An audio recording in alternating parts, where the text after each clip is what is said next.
no piensan en qué antibióticos van a utilizar, por lo menos aquí en el hospital. Y como van a ser médicos, o sea, no es que ustedes tienen que tener un conocimiento mayor acerca de los antibióticos, pero tienen que saber manejar antibióticos y decidir qué antibióticos van a utilizar en diferentes situaciones. ¿Cuándo voy a decidir que voy a dar una amoxicilina? ¿Cuándo voy a decidir que voy a dar una cefixima? ¿Cuándo voy a decidir que voy a dar una cefalexina? ¿Cuándo voy a decidir que voy a dar otro tipo de antibiótico? Depende de la situación clínica y ustedes tienen que analizar sabiendo en relación a qué germen va a cubrir cada antibiótico para poder utilizar. Lo primero y el ideal saber es que existen diferentes clases de antimicrobianos que son generadas de acuerdo a su estructura química. A iniciar por los betalactámicos que tienen el anillo betalactámico. El anillo betalactámico concede a los betalactámicos un poder bactericida. ¿Qué significa ser un bactericida? Que mata las bacterias. Elimina Que mata a las bacterias. la bacteria. ¿Cómo? Los betalactámicos sí, actúan inhibiendo la pared celular. Inhibe la síntesis de la pared celular, porque si es para inhibir la pared ya está formando, listo. Pero inhibe la síntesis de la pared celular.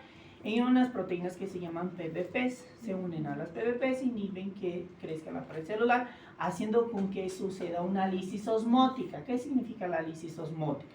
Y eso es muy importante saber. De 10 preguntas que les voy a dar, 5 va a caer en su examen. Así que voy a ir dictando las preguntas que va a hacer para su examen. Pero más allá de eso, estudien para la vida de ustedes, porque el manejo de antimicrobianos es muy importante. Buen día. Entonces, vemos que el anillo betalactámico acciona en la síntesis de la pared celular de las bacterias, teniendo la inhibición de las PBPs, haciendo una lisis osmótica. Voy a dejar débil mi pared celular y toda el agua que está en el medio externo va a ingresar dentro de la bacteria y la bacteria se va a explotar. Es el grupo de antibióticos que más vamos a utilizar y es un grupo que tiene una adecuada estabilidad, sea tanto bioral cuanto endovenosa, y tiene un adecuado espectro de acción. Entonces tengo que saber cuándo voy a utilizar para poder iniciar mi tratamiento de manera adecuada. Primero empezando por las penicilinas, y eso es muy importante. ¿Qué espectro de acción tienen las penicilinas para utilizar? Generalmente solo decimos, tiene acción contra gram positivos y gram negativos, pero aquí es importante saber qué gram positivos y qué gram negativos. ¿Por qué voy a utilizar la penicilina y no una amoxicilina? La penicilina tiene un gran espectro en los cocos gram positivos, o sea, estreptococos que son gram positivos. Generalmente los estreptococos gram positivos están en la vía. ¿Dónde están estreptococos gram positivos?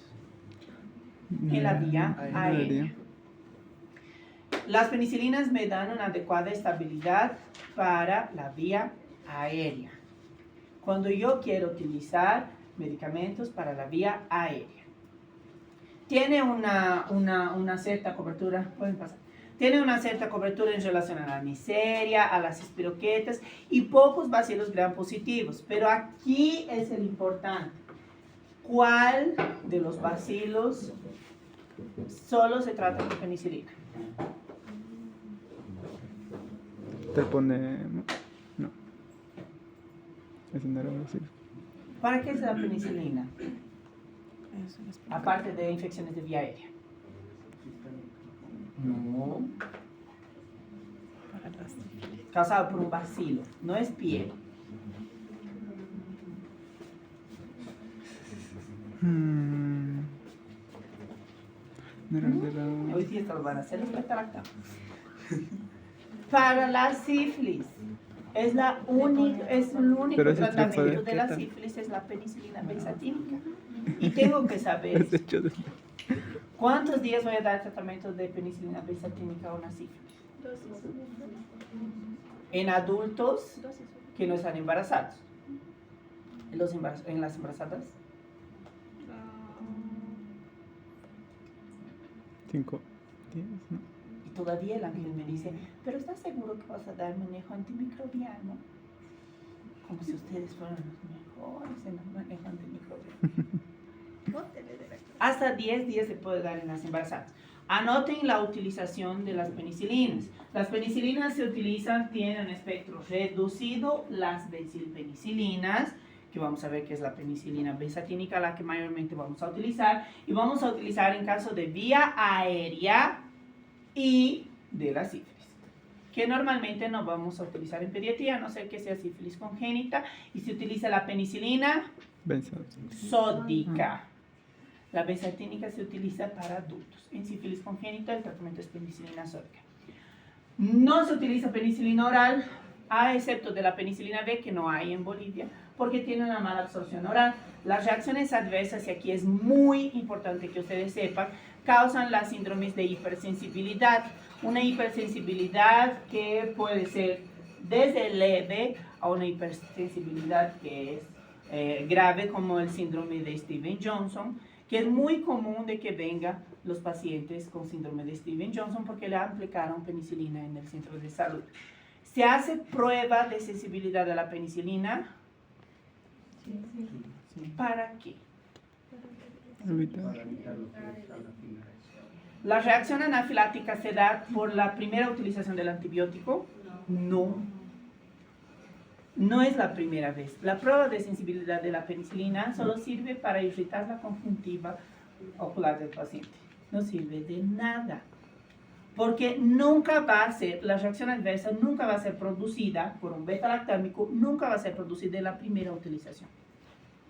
Entonces, de nada sirve la prueba de sensibilidad de las penicilinas.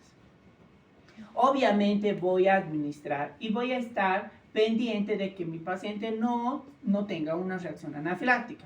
Pero generalmente en los pacientes que no sabemos que recibió penicilina todavía, empezamos con una penicilina vía oral.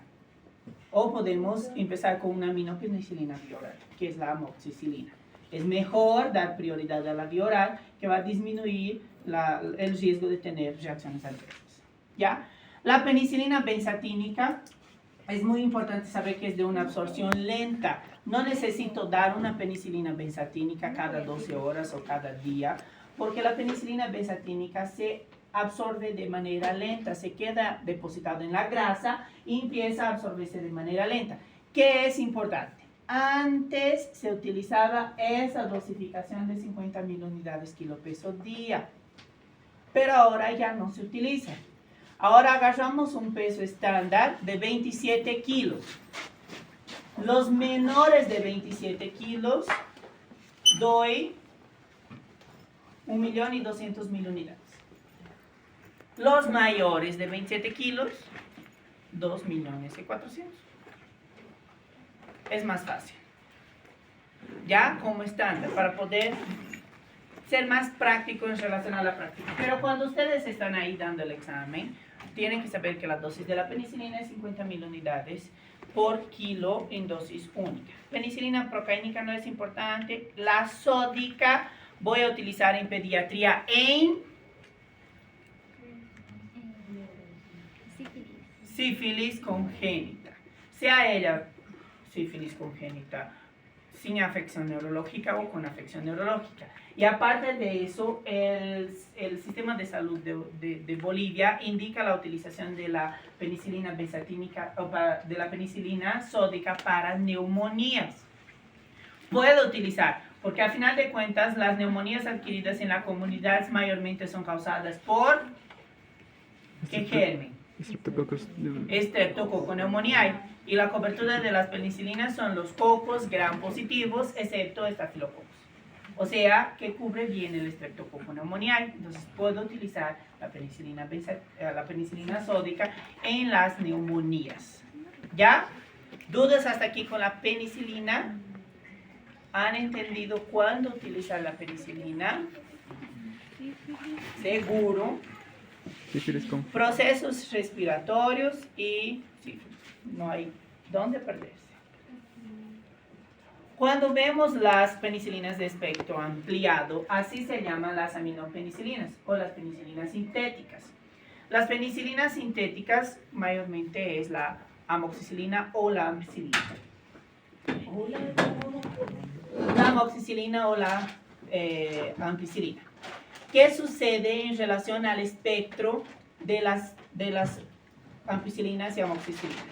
Aumentan cosas que no hay en las penicilinas normales, como la penicilina benzatínica. Habíamos visto que en la penicilina benzatínica voy a cubrir gram positivos, cocos gram positivos con el Streptococcus pneumoniae y las Neisseria, pero aquí en las penicilinas de espectro ampliado voy a tener una cobertura mayor con la Listeria monocytogenes, con el Streptococcus fecalis, con algunas infecciones con la Shigella, Enterobacter proteus y más activa en relación al Staphylococcus aureus. Efectivamente, para su práctica clínica, ¿cuándo vamos a utilizar? Eso de aquí está en la vía digestiva, eso está en la vía digestiva y eso está en la piel. ¿Cuándo voy a empezar a utilizar la amoxicilina a diferencia de las penicilinas?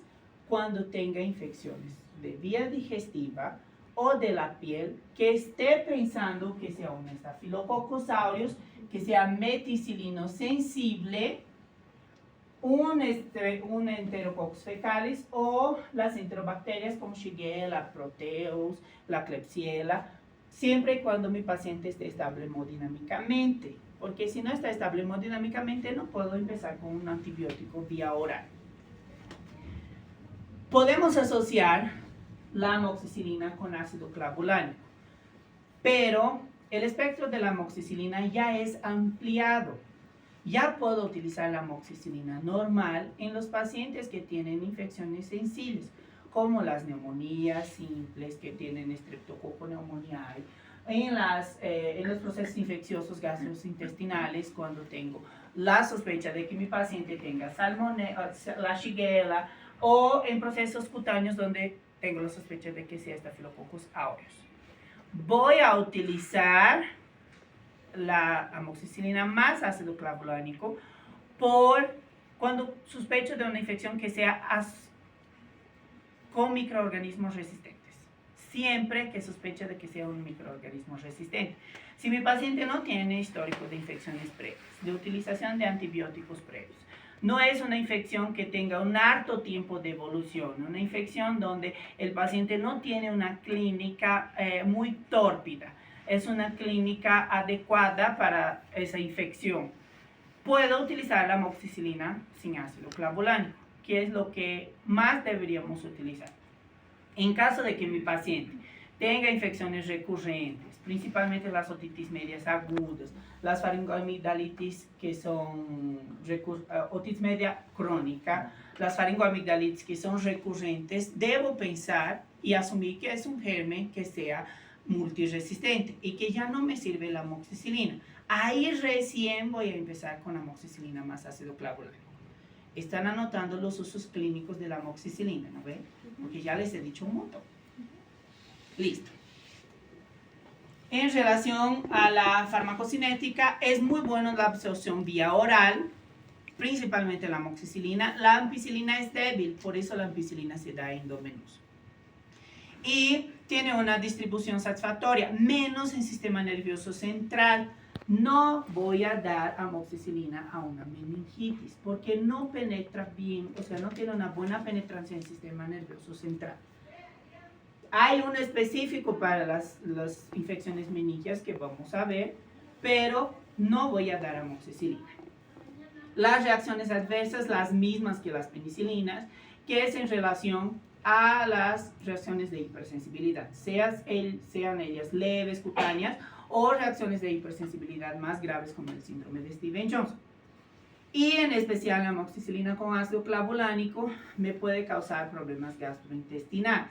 Cualquier antibiótico obviamente va a matar la bacteria que sea patógena, pero siempre y cuando tenga un espectro adecuado, pero también mata las bacterias que son saprófitas y que ayudan en el funcionamiento de nuestro cuerpo. Sean leelias cutáneas o enterobacterias, matan también el antibiótico.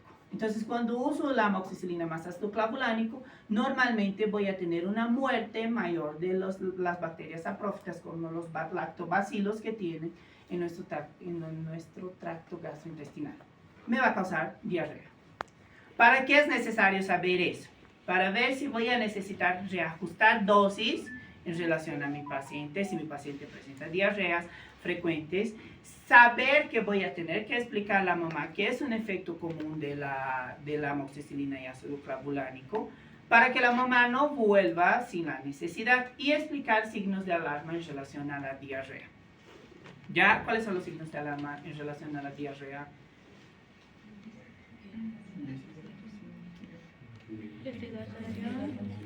¿Cómo van a explicar a la mamá si cuando esté deshidratado lo traes?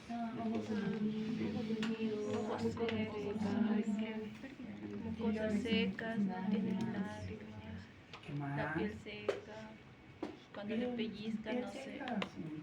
Cuando le pellizca no hay una recuperación, se queda ahí. El estado de conciencia del paciente cuando está más somnoliento, más irritable, los ojos hundidos, el signo de pliegue es muy difícil para explicar a la mamá, pero cuando las diarreas son persistentes, acuosas, cuando el bebé tiene una mala tolerancia oral, todo eso puedo explicar para que la mamá no piense que es otra patología asociada a lo que ya tenía. ¿Ya? Entonces, ¿cuándo voy a utilizar amoxicilina? Cuando hay infecciones gástricas. Vía digestiva, piel que germen. Staphylococcus aureus meticilino sensible. Y ¿para qué más utilizan amoxicilina? Aérea. Porque puedo seguir utilizando, porque también tiene el mismo espectro de las penicilinas en relación a los cocos gram positivos, en especial el estreptococo neumoniae, que es lo que nos va a causar las otitis, las faringomidalitis bacterianas, las neumonías en su gran mayoría. ¿Entendido? Listo. Las dosis, esas dosis son bien desactualizadas. Esta de aquí. Pero generalmente es muy importante saber que en infecciones estreptocócicas, neumónicas, cuando mi paciente tiene neumonía o otitis media aguda o sinusitis, tengo que dar dosis altas de la amoxicilina. Primero, en los pulmones porque básicamente es el medio adecuado para el crecimiento del estreptococo neumoniae. Es más difícil de matar la gran cantidad de estreptococos que hay en el pulmón. Entonces necesito dar una dosis de por lo menos 80-90 miligramos kilogramo día. Ya en las otitis medias agudas y sinusitis, por la falta de perfusión sanguínea, no llega adecuada perfusión sanguínea en esos medios, entonces dificulta la penetrancia del antibiótico. Así necesito dar un poquito más en relación a la dosis estándar, que es de 50 miligramos. ¿Ya? La dosis entonces puede ir desde 50 a 90 dependiendo a lo que se necesita. A la amoxicilina con ácido clavulánico es importante saber que viene el ácido clavulánico cerca del 80% de la dosis de amoxicilina. En algunos casos puede venir de 12.5 y de 25 miligramos. Cuando tengo una infección o un paciente que no quiero causar una diarrea muy grande, le doy 12.5 de ácido clavulánico. Siempre la dosificación de la amoxicilina y ácido clavulánico es la de la amoxicilina. El ácido clavulánico no importa. Entonces voy a dosificar por la amoxicilina. No voy a dar una dosis menor, por decir, voy a dar 40 miligramos porque tiene ácido clavulánico. El indicado es dar la dosis adecuada de la amoxicilina. El ácido clavulánico es el plus que me va a ayudar en infecciones que son crónicas o infecciones que sospecho que tenga una resistencia antimicrobiana. ¿Entendidas aquí? Son los antibióticos que ustedes más van a utilizar, o por lo menos deberían utilizar más. Y recordando, no se da amoxicilina en resfrío, porque es bien común que la doctora ponga su pregunta: tratamiento de resfrío común, y viene bien guapo, se llama amoxicilina. Porque virus no se trata con antibiótico. ¿Ya? Van a recordar eso. La ampicilina es el mismo espectro de acción de la amoxicilina, sin ácido clorhidrato obviamente, pero es una aminopenicilina endovenosa. Se utiliza más que todo en los pacientes que tienen procesos neumónicos o en los pacientes que son recién nacidos y tienen sepsis neonatal. En la sepsis neonatal voy a utilizar la ampicilina para matar los cocos gram positivos del paciente. Principalmente ¿cómo se llama? El agalactiano, el Streptococcus agalactiano, que es común de causar sepsis neonatal en los recién nacidos. Y la listeria monocitógenes, porque tiene la cobertura de la listeria monocitógenes, que es el plus de la ampicilina, y la penicilina no tiene. Y la dosis se puede dar de 100 hasta 200 miligramos por kilo día en un intervalo de 4 a 6 horas. En los recién nacidos se da cada 12 horas, porque no tienen una formación adecuada del parénquima hepático. Entonces no metabolizan bien las ampicilinas. Entonces, ¿qué voy a hacer? Voy a espaciar un poquito más. Ya en los pacientes que tienen más de 28 días, puedo utilizar desde cada 4 a cada 6 horas. ¿Ya? ¿Dudas en relación a la ampicilina y la amoxicilina? ¿Seguro? ¿Cuándo voy a utilizar amoxicilina? Infecciones de la vía aérea, gastrointestinal. Ya. ¿Y la ampicilina? Procesos neumónicos y sepsis neonatal.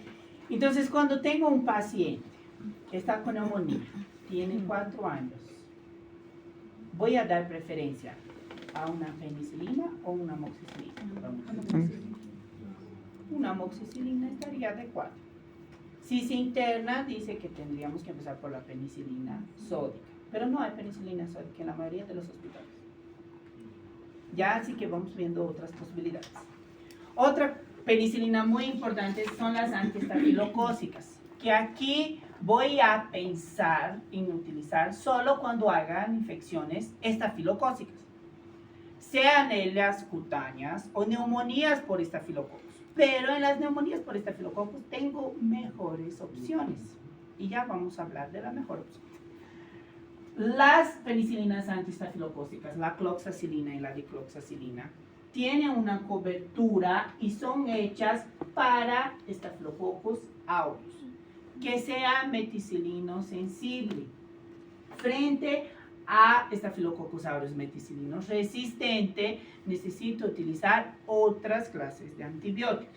Pero en los meticilinos sensibles, una infección cutánea simple, con afección sistémica mínima, puedo utilizar las penicilinas antiestafilocócicas. La cloxacilina solo tengo endovenosa y la dicloxacilina vía oral. Puedo utilizar las dosis de 50 miligramos kilogramo día. Hasta 100 puedo llegar, pero es mejor empezar por la dosis estándar de 50 miligramos kilogramo día. En infecciones cutáneas, donde yo estoy sospechando que sean pacientes con Staphylococcus aureus. En caso de que mi paciente tenga, abriendo un paréntesis, una sospecha clínica de que la neumonía es por Staphylococcus aureus, como sabemos que la neumonía estafilocócica es muy grave, no vamos a utilizar normalmente la cloxacilina. De preferencia podemos utilizar otros tipos de antibióticos, como la vancomicina. Pero a ustedes, la mayoría de ustedes no les va a tocar manejar la antibiótico-terapia de un paciente con Staphylococcus aureus en el pulmón. Tienen que saber qué voy a hacer en relación a las infecciones cutáneas con la cloxacilina y la dicloxacilina. ¿Ya? Utilizo la vía oral cuando mi paciente está estable hemodinámicamente, no tiene una infección fea, se puede ir a la casa cuando esté estable. Utilizo la cloxacilina cuando mi paciente tenga fiebre, un mal aspecto general, mi paciente no tolere bien la vía oral, mi paciente sea un paciente que tiene menos de 3 meses de edad, ahí voy a utilizar la cloxacilina y un paciente internado. ¿Ya? Siempre pensando en Staphylococcus aureus meticilino sensible, porque a los meticilinos resistentes ahí tenemos otras líneas de antibióticos. ¿Dudas en relación a las penicilinas antiestafilocócicas? Es bien rápido. ¿Cuándo van a utilizar? Ay, la neumonía ya se perdió, la cara. Infecciones cutáneas. Cutáneas simples, ¿no? Porque si voy a sospechar una neumonía, normalmente no debería utilizar. No sé que sea una... pues, normalmente no se debería. No está bien indicado. Las ureidopenicilinas ustedes no van a utilizar más que todo, pero necesitan saber para qué sirve. ¿Por qué mis pacientes reciben piperacilina y tazobactam? Las ureidopenicilinas El pipetazo. tienen un muy buen espectro de acción frente a cocos gram positivos y bacilos gram negativos. Pero lo que me da el diferencial a decir que voy a utilizar la piperacilina, que es la ureidopenicilina, es tener una infección con Pseudomonas aeruginosa. Solo voy a pensar en utilizar eso cuando ya no tengo opciones de antibióticos y cuando mi paciente está internado con factor de riesgo, como en los pacientes oncológicos o en los pacientes renales, que tenga una vía de infección de hospital. Como por decir, tiene una hito asociada a la sonda, neumonía asociada a la ventilación mecánica, tiene una bacteremia asociada al catéter o tiene una infección de sitio quirúrgico. Siempre que mi paciente esté relacionado con una infección hospitalaria donde sospeche de Pseudomonas aeruginosa. Pero para eso necesito mis cultivos, todas las cosas. Entonces no necesitan saber la dosificación de la pipertazo. ¿Y ceftazidima no entraría a Pseudomonas? Sí, pero vamos a llegar en las... Bótenlo. Vamos con calma. Ah, ya está la cefalosporina. Listo. Las cefalosporinas, otro gran antibiótico beta-lactámico que tiene una estabilidad mayor que las penicilinas. Es más estable en sangre. Tiene niveles plasmáticos adecuados.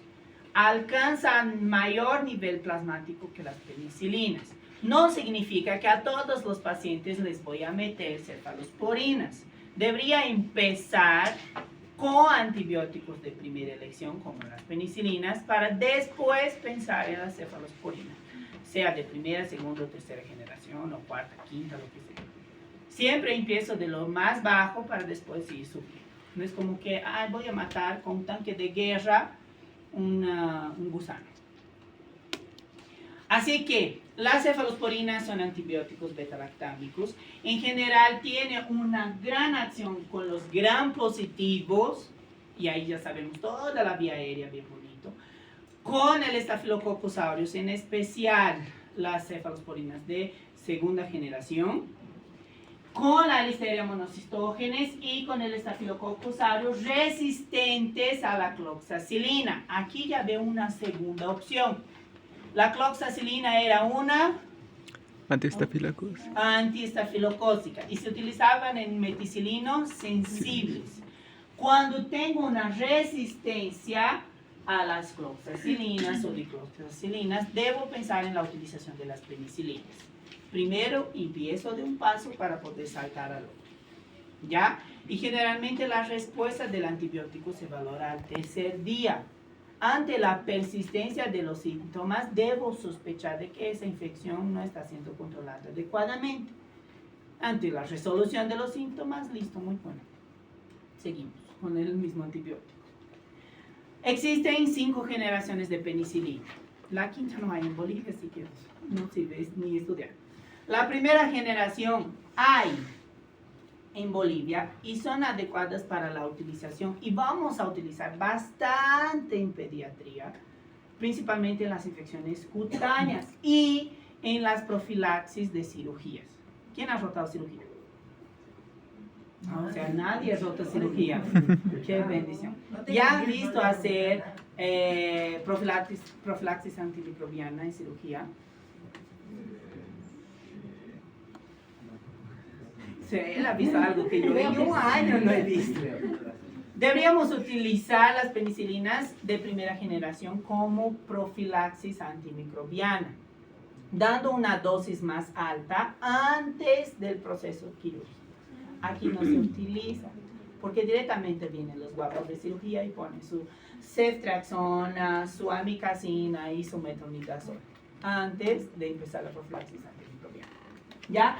Son las penicilinas orales, las cefalosporinas de primera generación orales, la cefadroxilo y la cefalexina. La cefadroxilo aquí es como que sacar un pulmón y vender para comprar. La cefalexina tiene un adecuado costo. Y la cefazolina. La cefazolina se utiliza para profilaxis antimicrobiana. En los adultos que ustedes van a hacer sutura, algún procedimiento simple, pueden utilizar la cefazolina para evitar el tratamiento con antibióticos posterior al procedimiento, dando una dosis de 2 gramos intravenoso o 1 gramo intravenoso dependiendo de la extensión de la cirugía. En los pediátricos se utiliza de 70 a 100, dosis única. El concepto de la profilaxis es ser dosis única antes del procedimiento quirúrgico. ¿Ya? El espectro, los gram positivos y el estafilococcus resistente a la cloxacilina no tiene una adecuada adhesión, o sea, no son tan buenos en el estafilococcus meticilino resistente. Pero también puedo utilizar en las infecciones cutáneas, en las infecciones gastrointestinales, principalmente las parenterales. En pacientes que tengan pseudomonas sensibles que no sean de la cepa BLE, sé que es mucha información, pero van a entender en algún momento de su vida. Y el Haemophilus influenzae que me causa neumonía o infecciones cutáneas dependiendo del caso del paciente. Pero es bien activa en relación a los gram positivos. Voy a ver en infecciones cutáneas, en infecciones de vía respiratoria. Puedo utilizar en relación a, las enterobacterias en infecciones gram negativas. No se olviden de eso. La dosis de la cefalexina, 50 miligramos hasta 100 miligramos podemos utilizar. Y como hemos visto, la dosis de cefazolina para profilaxis antimicrobiana de 70 a 100 miligramos. ¿Dudas en relación a la primera generación? ¿Cuándo voy a utilizar? Profilaxis, Quirúrgico. infecciones cutáneas, vías respiratorias y enterobacterias. Listo. Entonces, por lo menos están ahí. Y en el Boris ya se durmió 3 veces. Posturnia. El cefadroxilo no vamos a utilizar, es re caro. Si quieren utilizar, es bien caro. Sirve, pero es bien caro. Y es muy bueno para infecciones cutáneas el cefadroxilo. Para las infecciones de sitio quirúrgico, el cefadroxilo es excepcional. Luego vienen las de segunda generación. Y no se utiliza porque tiene un espectro muy parecido con las de tercera generación. Y por el costo, prefiero utilizar las de tercera. Son muy parecidas, de verdad, muy parecidas con las de tercera generación. Y aquí vamos a la utilización de las de tercera generación, que quiero que sepan bien en relación a la utilización de las tercera generaciones. Tenemos las orales, que son un montón, pero que solo tenemos la cefixina. Y tenemos las parenterales, que aquí vamos a utilizar bastante, que es la cefotaxima, la ceftazidima y la ceftriaxona. Observación inicial. No voy a dar ceftazidima a cualquier cosa. La ceftazidima voy a pensar que solo voy a dar en infecciones por, ¿cómo se llama? Burkholderia cepacia. Voy a tener la burkholderia en una cosa en un segundo nivel muy difícil. ¿Por qué es la burkholderia cepacia? Está relacionada con la manipulación de instrumentos, con los catéteres, con las sondas, las neumonías, cirugías. Entonces, normalmente olvido de la ceftazidima hasta escuchar burkholderia cepacia. Ahí bien lindo damos la ceftazidima.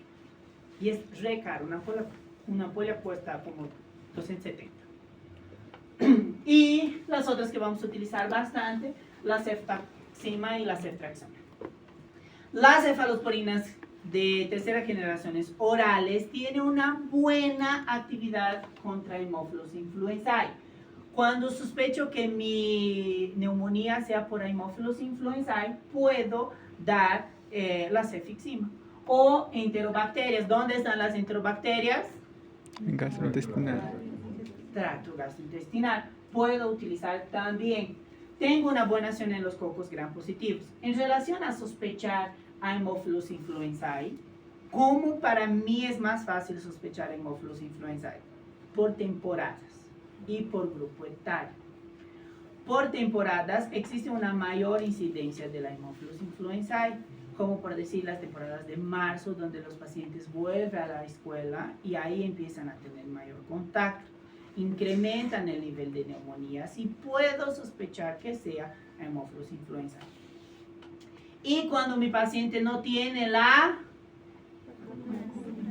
¿Qué vacuna? Vacuna, obviamente. ¿Pero qué vacuna? Antiinfluenza. La pentavalente, que previene contra infecciones por Haemophilus influenzae. Así voy a decir, puede ser por Haemophilus influenzae. Mi paciente volvió a la escuela, empezó con neumonía y no tiene BCG, digo, puede ser un Haemophilus influenzae. Es muy raro, puede suceder que exista Haemophilus influenzae en los pacientes que tienen BCG. Es muy, BCG, misericordia, pentavalente. Nada que ver. Es muy raro, pero puede suceder. Pero siempre voy a sospechar cuando mi paciente no tenga la pentavalente. Y aquí es muy importante saber que todos los otros antibióticos que hemos visto hasta ahora no penetran sistema nervioso central. Esa es la elección de pacientes que presentan infecciones del sistema nervioso central. ¿Cuáles infecciones? Y meningoencefalitis. O encefalitis, pero la encefalitis es muy rara, generalmente es autoinmune. La meningitis. ¿Por qué necesito saber? Porque muchas veces vienen pacientes referidos hasta de segundo nivel que vienen con meningitis, y eso ayer he dicho, Alan, con meningitis y vienen con cefocloxa. ¿Por qué daríamos cefocloxa, por decir, en una meningitis? Cuando voy a dar un antibiótico, no tengo que pensar qué antibiótico puedo matar todos los gérmenes posibles de mi paciente. Tengo que pensar qué antibiótico va a matar lo que realmente necesito. Si puedo pensar que mi meningitis es por Haemophilus influenzae, el neumococo o el streptococo pneumoniae, los tres mueren con las cefalosporinas de tercera generación. No hay la necesidad de agregar un antibiótico de inicio. Pueden ir bien solo con la cefotaxima. Para preferencia en relación a las meningitis, prefiero dar la cefotaxima. Es mejor. Y hay una dosis meningia. Normalmente la cefotaxima se da de 100 a 150. Pero en dosis meningia puedo dar 200 hasta 300 miligramos kilogramo día. Y la ceftriaxona puedo utilizar en hito porque tiene bastante cobertura en relación a las enterobacterias, en las neumonías. Puedo utilizar en las meningitis también porque tiene un espectro parecido. Ambos tienen ajuste renal y eso es muy importante. No habíamos hablado de ajuste renal en los otros antibióticos. Aquí entra el ajuste renal. Ambos tienen que disminuir por lo menos 15% de la dosis para empezar en pacientes que son nefrópatas. No es como que normalmente sucede en el hospital que, digamos, el paciente es nefrópata y dice, ay, no, sacamos la cefotaxima y ponemos ceftriaxona. Y pone su ceftriaxona a dosis plena, sigue matando el riñón. Ambos tenemos que ajustar la dosis renal. ¿Cuándo voy a pensar clínicamente? Mira allá atrás, durmiendo, despertar, golpear. Ay, era más fuerte. Ese golpe ni decir. ¿Cuándo voy a sospechar clínicamente que mi paciente necesita un ajuste renal? Y eso pregunta la doctora. ¿Preguntó? Ah, sí, preguntó. No, por si acaso hay preguntas de estos temas en el examen, porque no va a haber. ¿Qué veo clínicamente que mi paciente tiene falla renal? Oliguria, anuria, edema, aumento de la presión arterial. Sensación de sed. ¿Qué? Sensación de sed. Puede tener su sensación de sed, pero es importante fijarme en el ritmo diurético de mi paciente, en sus niveles presorios. Es lo mismo que decir, voy a cuantificar cuántas cepillas y voy a cuantificar la presión arterial. ¿Ya? Tiene una buena absorción, ya hemos hablado como toda beta-lactámico puede causar reacción de sensibilidad. Aquí hay una excepción bien grande.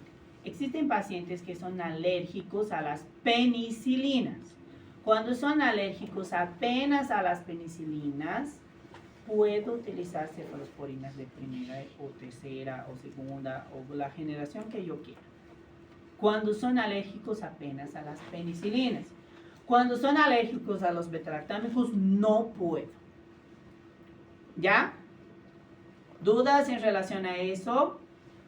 La dosis de la cefixima, que es el tratamiento vía oral que hemos visto, la dosis de cefixima es de 8 miligramos por kilo día. Se debe administrar o cada 12 o cada 24 horas.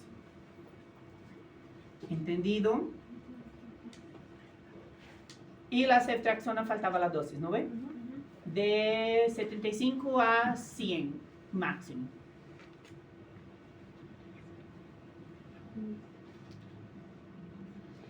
Y las de cuarta generación, la ceftazidima no van a utilizar, ya hemos dicho.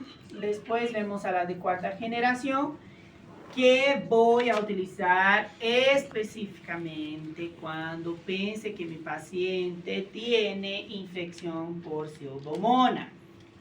La cefepime tiene una adecuada cobertura a los gram negativos cuando no son beta-lactamasa de espectro extendido. Cuando son sensibles de la paz. ¿Cuándo voy a utilizar? ¿En qué circunstancia voy a utilizar? Agarro mi paciente.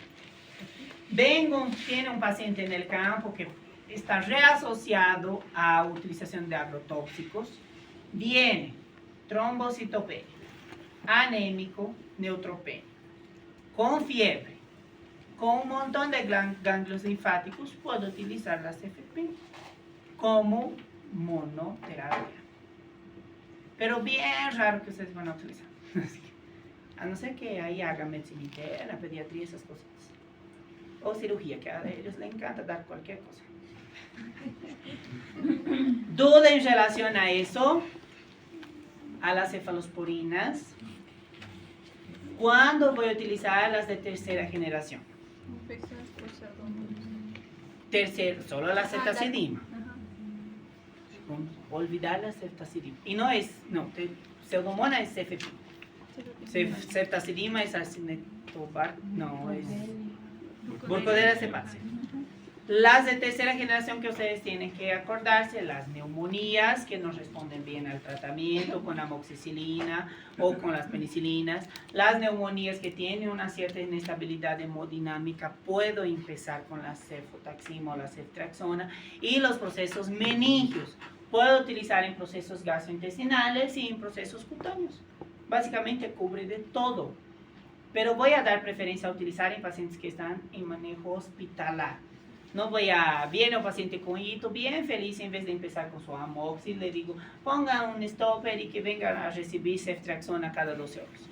No hay la necesidad. Voy a dar prioridad en los pacientes que recibieron tratamientos, que tienen infecciones con evolución tórpida y que no mejoran. ¿Todo entendido hasta aquí? Monobacterianos no vamos a utilizar. Elastrona, carbapenémicos. Es un beta-lactámico que tiene una adecuada cobertura contra gram negativos. Normalmente los pacientes que tienen infecciones adquiridas en la comunidad no tienen gram negativos, a no ser que sea hito. O un paciente que tenga una infección gastrointestinal muy fea, así como su intestino se explotó y ahí está. Cosas que no es común de ser adquirido en la comunidad. Normalmente, todas las otras que hemos visto, puedo manejar bien cualquier infección adquirida en la comunidad.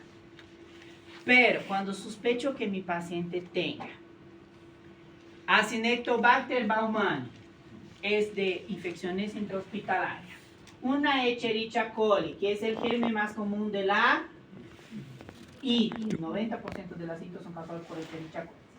La Klebsiella pneumoniae, que causa infecciones cutáneas, causa infecciones asociadas a ventilación mecánica. Proteus, Pseudomonas aeruginosas, debo pensar en utilizar un carbapenem. Y los gram negativos, menos activos obviamente, puedo dar sí, algo del estreptococo, algo del estafilococcus sensible a la cloxacilina. Los que no son sensibles a la meticilina o a la cloxacilina, no utilizo porque no va a servir de nada. ¿Ya? Entonces voy a pensar en utilizar los carbapenémicos cuando mi paciente está internado, cuando mi paciente está invadido, cuando mi paciente tiene una fiebre que no mejora, cuando mi paciente tiene una evolución muy tórpida. Ahí voy a empezar a pensar en utilizar los carbapenémicos. Normalmente no vamos a utilizar. ¿Ya? Así que no memoricen las dosis. Si necesitan, buscan ahí, en el Google. Y después de los carbapenémicos, imipenem, viene el meropenem, el ertapenem. Mejor no utilizar, dejen eso. ¿Para qué? ¿Qué va a pasar? Listo. Los aminoglucósidos, muy importante, porque tengo una buena cobertura contra los gram negativos aerobios, excepto el Acinetobacter baumannii, que utilizo el carbapenémico, las Burkholderia cepaceae que utilizo, La CFPI, perdón, la de cuartas. Cetazidima, la de cuarta es anti-pseudomónica. Voy a utilizar más en pacientes que pienso que sea gram negativos. ¿Cuándo voy a utilizar en nuestra práctica diaria en un hospital de primer, segundo nivel? Cuando mi paciente tenga sepsis neonatal. ¿Se acuerdan que allá hemos hablado en ampicilinas que utilizábamos la ampicilina para Listeria monocytogenes y el Streptococcus galactiae? Aquí voy a utilizar la gentamicina para cubrir los otros gérmenes gram negativos que están relacionados con la mamá. Puede ser la E. coli, puede ser la... ¿Cuál más, Jesús? ¿Cuál más? Los gram negativos de sepsis. ¿Me olvidé?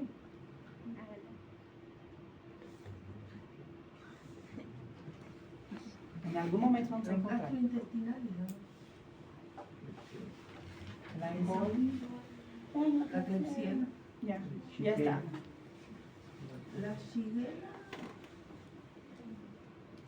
No. Esa se te muere por amor. Sí, ¿ve?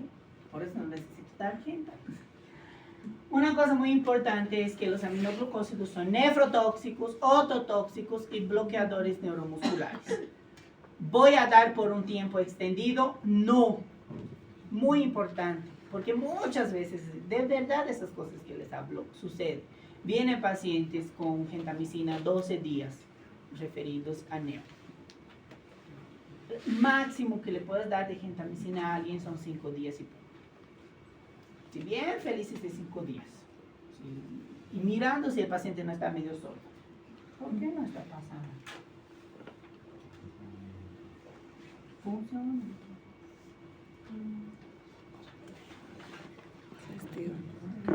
Ustedes no van a utilizar en la práctica diaria. Es un aminoglucósido muy bueno en relación a los gram negativos.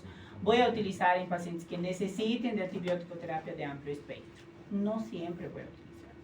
Voy a utilizar en las neutropenias febriles, voy a utilizar en las ITUS con E. coli BLE multiresistente. Son condiciones clínicas que son muy diferentes a lo que estamos acostumbrados a ver diariamente. La agenda, la dosis de la agenda, eso tiene que saber, de 5 a 7.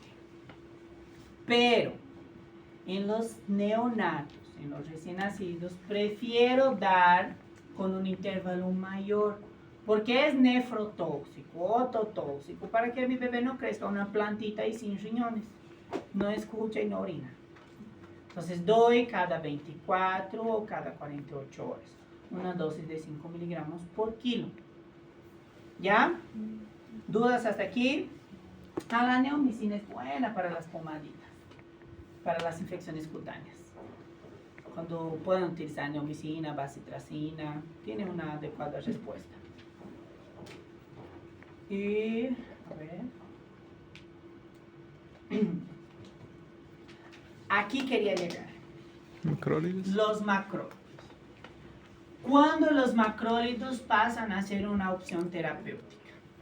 Sabemos que, por decir siempre, y si tiene alergia a las penicilinas, siempre viene la eritromicina. Pero necesito saber el por qué voy a utilizar cada uno de ellos. Los macrólidos son una adecuada opción terapéutica a los pacientes que tienen alergia a los beta-lactámicos. Tiene alergia a los beta-lactámicos. Es una muy buena opción. Y utilizamos 3 macrólidos más que todos: la eritromicina, la claritromicina y la azitromicina.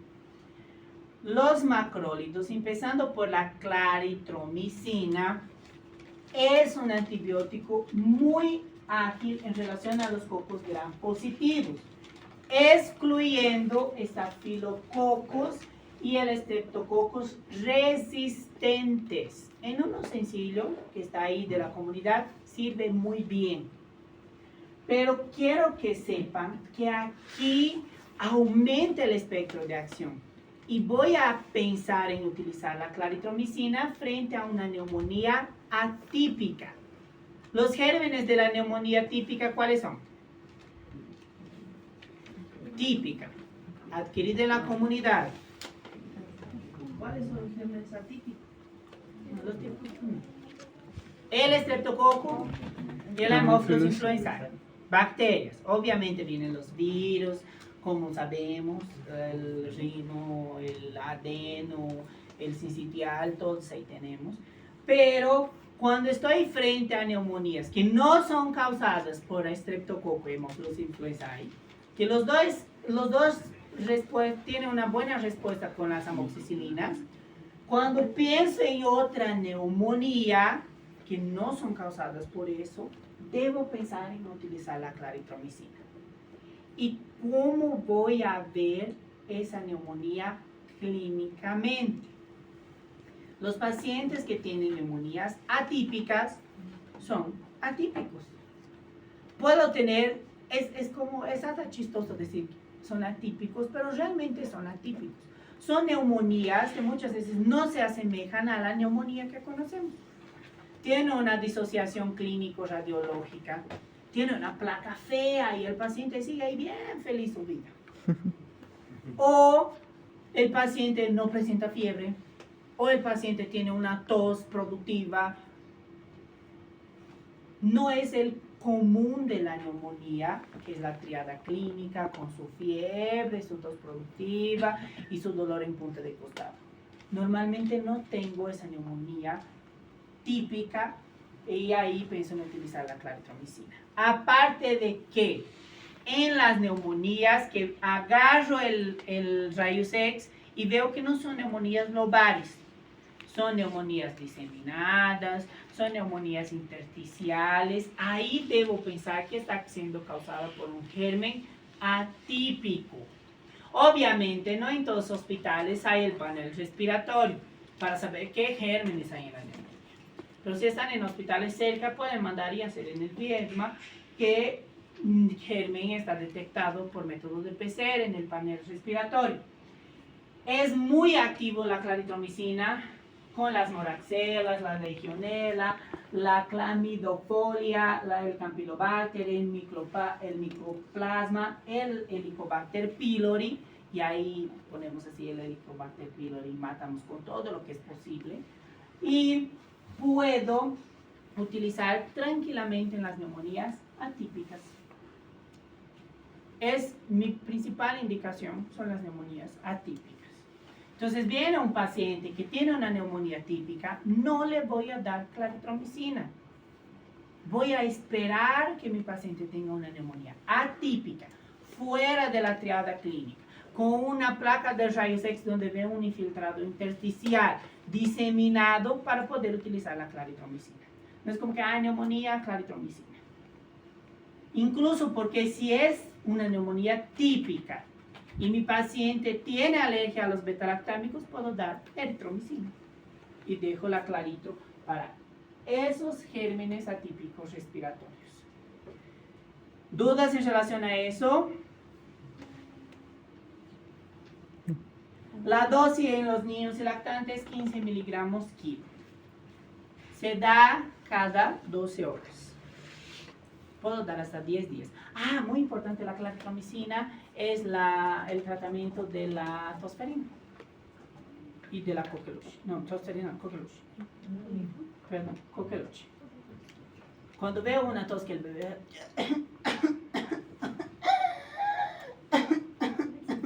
puedo dar claritromicina. No necesito ni siquiera de tener un panel así re bonito, hago mi ficha epidemiológica, refiero, pero empiezo la claritromicina. No es como la que mandaron otro día, que mandaron con fluoxacilina. ¿En serio?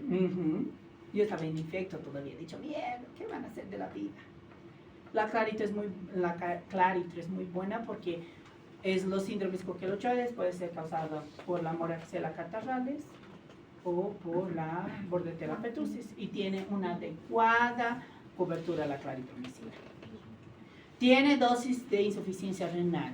Todos los macrólidos tienen dosis de insuficiencia renal. La eritromicina básicamente tiene una adecuada cobertura como la penicilina, las aminopenicilinas, la amoxicilina. Cocos gram positivos, eso va el estreptococo, el estafilococcus meticilino sensible, la legionela, la clamidofolia, Campylobacter, Bordetella, Gardnerella, Mycoplasma, Ureaplasma, y aquí se utiliza en las personas que tienen infecciones de transmisión sexual, también bastante se puede utilizar por el Ureaplasma porque causa una úlcera genital que no mejora con nada. Y puedo utilizar normalmente sabiendo que mi paciente puede tener trastornos gastrointestinales.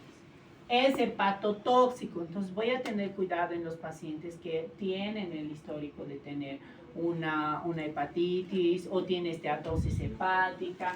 Es ototóxico, entonces voy a evitar dar dosis altas. La dosis que voy a utilizar es de 50 miligramos kilopeso día, como la amoxicilina. Básicamente es la amoxicilina de otra familia. Y ¿dónde está la citro? La citromicina, que tiene una adecuada espectro contra gram positivos, excluyendo el estafilococcus y el streptococcus resistente. Voy a evitar dar la citromicina en infecciones cutáneas, no tiene una adecuada respuesta. La eritromicina sí tiene adecuada respuesta en las infecciones cutáneas, la citrom no. Después, mayor efectividad frente a gram negativos. Legionella, Haemophilus influenzae, Neisseria, Clamidofila, Mycoplasma, Bordetella y el Campylobacter. Y puede incluso ser tener una buena cobertura en los Corynebacterius diphtheriae, en las difterías, donde voy a ver esa mucosa con su membrana, su amígdala con membrana, empezar en diftería, tiene una tos bien bonita, es la diftería. Hemos tenido una infecta así muy bonita, después me muestres el video. Y es inmunomodulador. Ya se preguntaron por qué se utilizaba citromicina en el COVID. Atípico. ¿Qué hacía el COVID? Aparte de todo lo que hace. ¿Qué hacía el COVID en relación a la respuesta inmunitaria? Tenía una respuesta inmunitaria muy exacerbada. Y la citromicina es un adecuado antibiótico inmunomodulador. Obviamente la acitromicina no iba a matar el COVID, pero modula la respuesta inmunitaria del paciente, evita que mi paciente haga sepsis.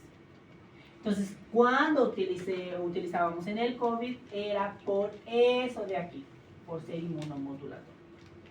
Incluso puedo utilizar en la fibrosis quística, que es muy raro de suceder, pero podemos utilizar. Voy a dar acitromicina en los procesos respiratorios y en la enfermedad de transmisión sexual, porque cubre el micoplasma, el corinobacterio, la Neisseria. Entonces puedo utilizar en enfermedades de transmisión sexual. En adultos, 2 gramos, dosis única. En los niños, hacemos el cálculo. 10 miligramos, kilo, dosis única. Hace parte del protocolo de tratamiento y prevención de las infecciones de transmisión sexual, cuando los niños son abusados, todo eso, son abusados, todas esas cosas. Y el otro es, no van a utilizar. Solo quería hablarles más de las nicosamidas. La clindamicina podemos hablar. Y la vancomicina, y ahí terminamos, para que no se duerman, como ya se están durmiendo. ¿Por qué quería hablar de esos dos? Porque utilizamos las clindas y la vanco muchas veces de manera irresponsable. La clindamicina es un bactericida o bacteriostático. Bacteriostático.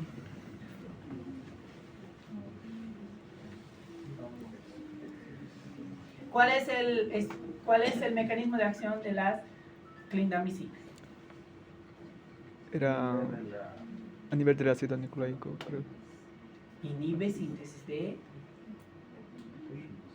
proteínas. ¿dónde? 50S. ¿O 30S? 30S. 30. Es bacteriostático. Inhibe vías metabólicas de la bacteria. ¿Qué hacemos con la clindamicina? ¿Cuándo voy a utilizar? La clindamicina tiene una adecuada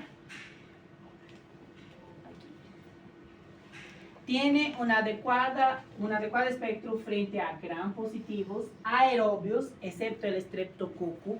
¿Me sirve para neumonía estreptocócica? No. Nada de poner su clinda, porque tenemos en farmacia. Poner clinda en estreptococo. No sirve. Tiene frente a anaerobios. Y aquí es muy importante. Es uno de los antibióticos que tiene un adecuado espectro frente a anaerobios. ¿Cuándo voy a pensar en anaerobios? Cuando tenga neumonías aspirativas, infecciones cutáneas feas, más feas que los de estafilococos. O cuando tenga infecciones gastrointestinales, como por decir una infección cutánea relacionada con enterobacterias. Hacen una cirugía de apéndice, una infección cutánea, puedo sospechar en anaerobios, puedo dar la clindamicina. Y se puede utilizar en el síndrome de shock tóxico estreptocócico, porque tiene una triple acción. No es adecuada para evitar la progresión del shock en el síndrome de shock tóxico estafilocócico. Y es buena para los estafilococos aureus que son meticilinos resistentes. Aquí sí es mi indicación de utilizar en los meticilinos resistentes. Hay estafilococos aureus meticilinos resistentes, puedo empezar con la clindamicina adecuadamente. Y ahí debo pensar, ¿y cuándo voy a utilizar la vanco o la clinda? De acuerdo a la estabilidad hemodinámica del paciente. Frente a un proceso infeccioso con estafilococos aureus meticilinos resistente, veo que mi paciente tiene una inestabilidad hemodinámica, puedo empezar la vancomicina. Mi paciente no tiene inestabilidad hemodinámica, empiezo la clindamicina. En las neumonías estafilocócicas, en los procesos cutáneos, hasta en el síndrome de shock tóxico estreptocócico. ¿Ya? ¿Dudas en relación a la clinda? Las dosis ya vemos es de 10 a 20 en los neonatos, en los lactantes y niños de 10 a 30. Preferencialmente utilicen la dosis estándar que es de 30. ¿Y dónde está la banco? Y ahí terminamos. Las quinolonas no se utilizan mucho en pediatría, a no ser en pacientes que sean oncológicos o que ya tengan sus cartílagos de crecimiento, porque las quinolonas aceleran el cierre del cartílago de crecimiento y crecen enanitos. Entonces es mejor no utilizar. Y la vancomicina no estoy encontrando, pero la vancomicina tiene un adecuado espectro en relación a los gram positivos.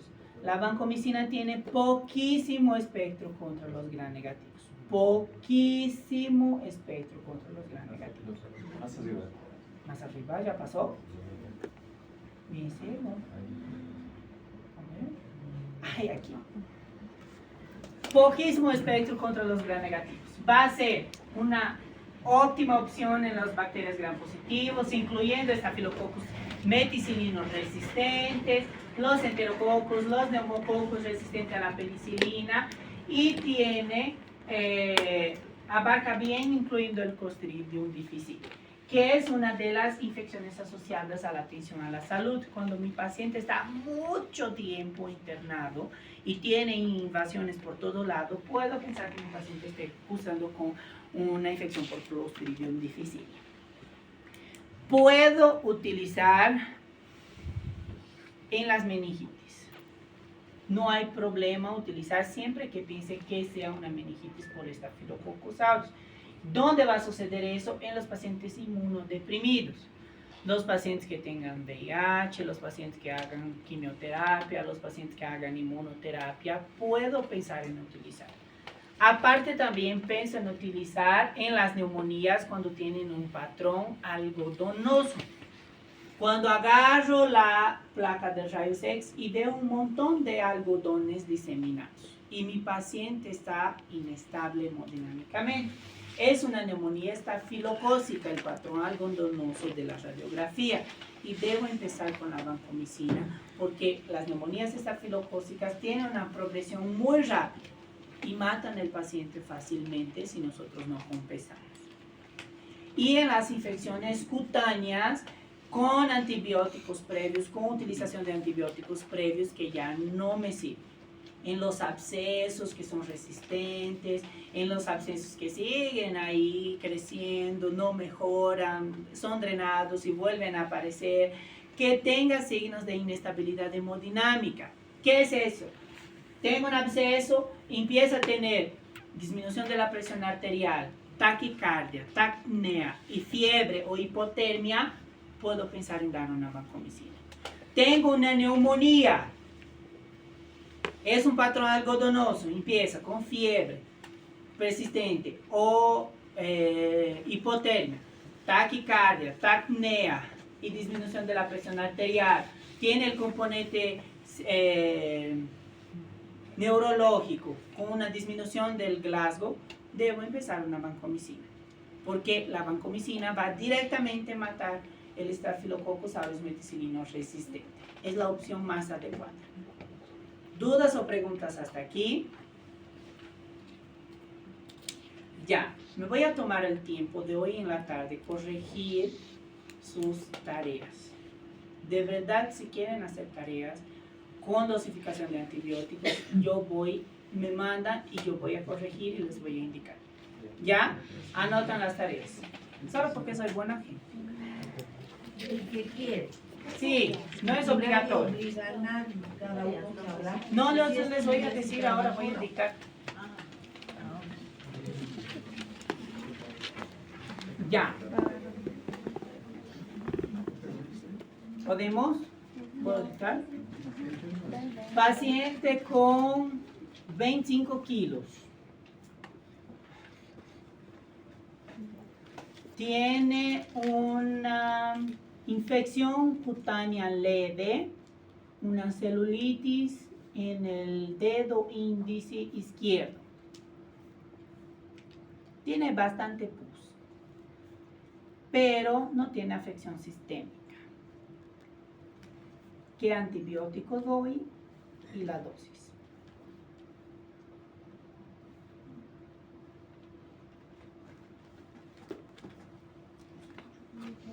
Y sería bueno decir el porqué del antibiótico.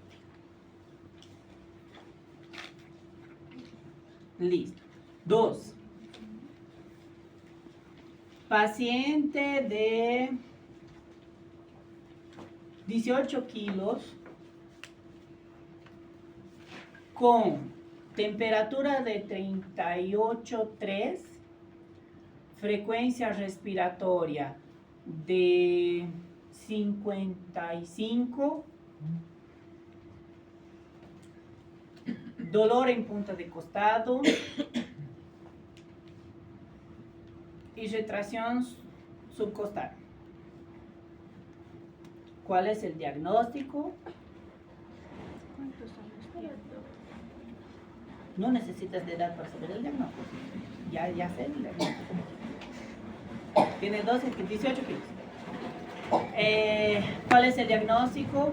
El tratamiento de antibiótico que van a dar y por qué. No quiero el tratamiento, le daré una amoxicilina. No, quiero la dosis, el cálculo. Quiero ver cómo calcula.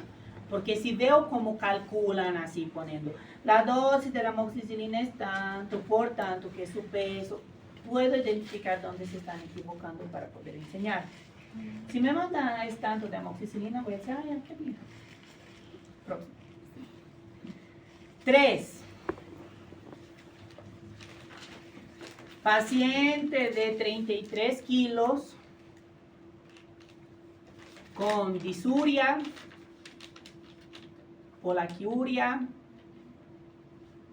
fiebre, náuseas, vómitos,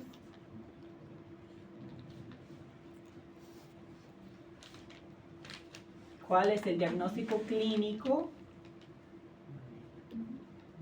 Wow, qué semiología. ¿Qué antibiótico le van a dar y por qué? Obviamente dosis, todo bien bonito.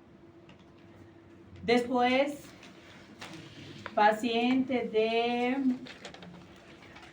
15 kilos, dolor a nivel del oído agudo, con salida de secreción purulenta, amarillenta, fiebre. ¿Por qué?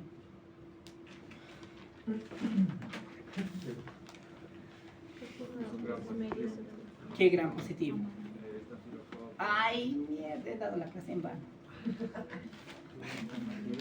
¿Qué gran positivo causa la otitis media aguda? Ay, gracias. Ya, pon ahí la otra, fue eso, resumen. ¿Qué antibiótico? Obviamente el diagnóstico y por qué. 5 para terminar.